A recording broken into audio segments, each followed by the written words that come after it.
إيمان مفصل آمنت بالله وملائكته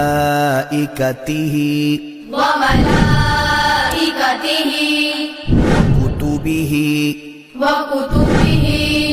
ورسله واليوم الآخر والقدر خيره وشره من الله